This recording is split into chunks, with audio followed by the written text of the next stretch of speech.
The Republican Party clearly believes that they're going to lose the 2016 election.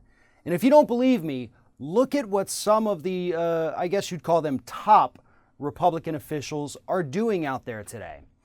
You have Paul Ryan, Mike Pence, and even Tom Cotton, who are clearly already running for president in the year 2020, meaning they do not believe that the Republicans are going to win in 2016.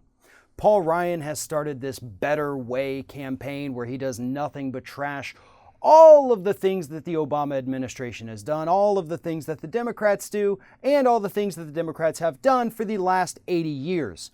Mike Pence, in his debate performance earlier this week, was clearly laying the groundwork for a 2020 campaign. And then you take a guy like Tom Cotton, who, as you remember, is the guy who committed borderline treason by writing to Iranian officials telling them to reject the Iran nuclear agreement, who is planning a trip to Iowa in what many believe is laying the groundwork for his 2020 campaign.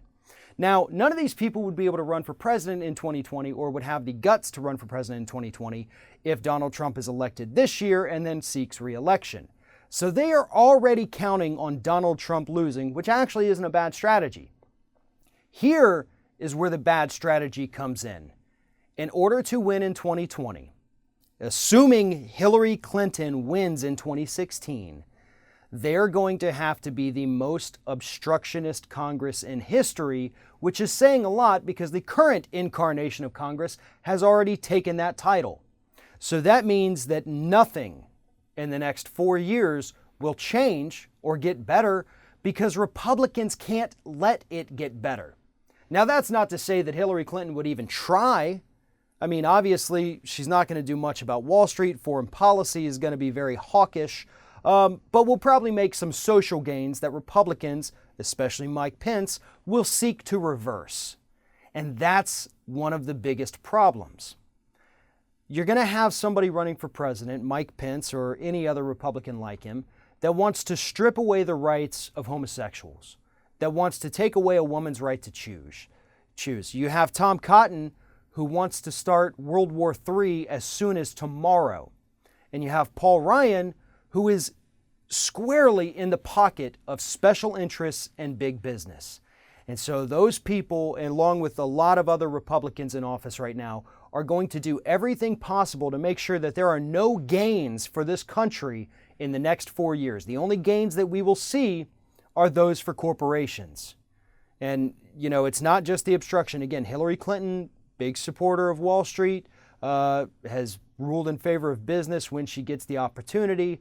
So it's not all going to be Republicans' fault, but trust me, anytime any piece of good policy comes through, Republicans are going to kill it because they have to. That's their campaign talking points for 2020. They're going to get out there and tell us we stopped this extremist Democrat agenda, even though that agenda is what corporations already want to begin with. So we're going to start seeing a lot more of this, especially after November, if Donald Trump loses.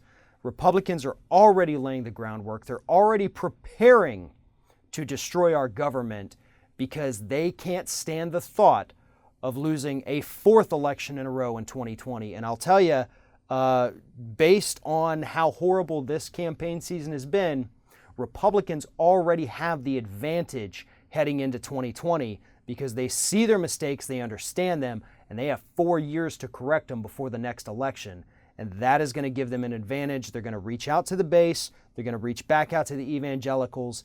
And it's going to be a completely different landscape in 2020. Republicans know this. They're preparing for it.